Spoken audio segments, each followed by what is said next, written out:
They weren't just women. They were the spark in the powder room, the shadow in the doorway.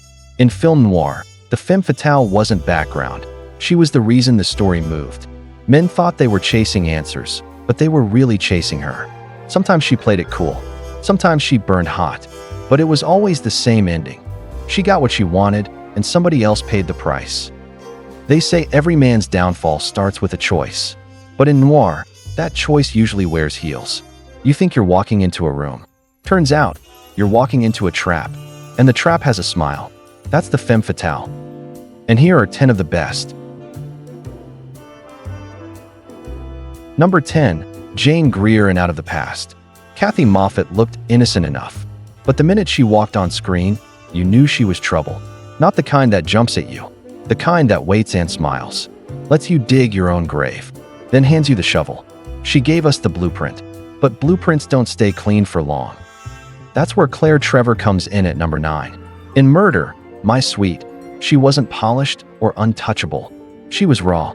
A woman scraping by any way she could. Unstable, unpredictable, and sharp enough to cut herself on the edges. With Trevor, you didn't get smooth control. You got desperation with lipstick, and then came the glamour. Rita Hayworth takes the 8th spot for Gilda. She didn't need tricks or chaos.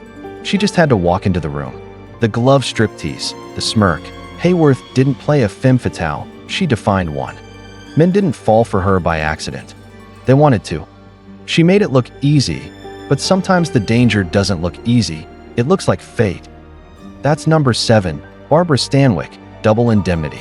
Phyllis Dietrich's son was the kind of woman you saw coming a mile away and followed anyway. Stanwyck didn't shout, didn't plead. She just looked at you with those cold eyes, and before you knew it, you were signing away your future. Cold calculation's one thing. Volatility is another. Number 6, Gloria Graham.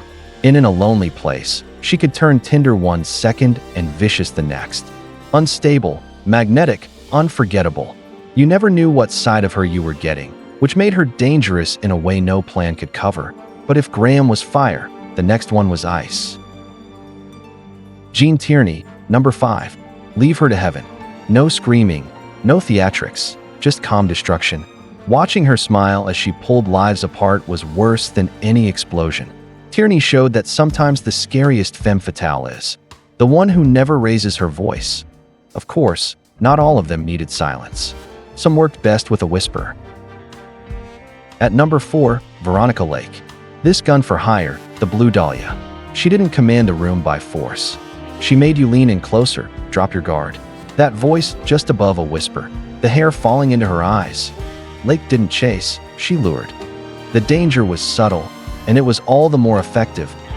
But some women didn't lure, they burned. Number 3, Lana Turner. The postman always rings twice. She wasn't ice cold. She was hot, restless, desperate. Turner made you believe she'd risk everything for what she wanted. And she dragged you with her, whether you liked it or not. And then there were women who didn't just drag you down. They pulled like gravity. Number 2, Ava Gardner and the Killers. Men didn't resist Gardner. She wasn't a trickster, she wasn't messy. She was sleek, smooth, and final. Gardner didn't need to scheme. You were already finished the moment she looked at you. And at the top of it all, the one woman who could outplay them all. Lauren Bacall, number 1. To have and have not. Bacall didn't just light up the screen, she owned it. Smart, sharp, untouchable. She could play it cool, crack-wise, and still leave you ruined without lifting a finger.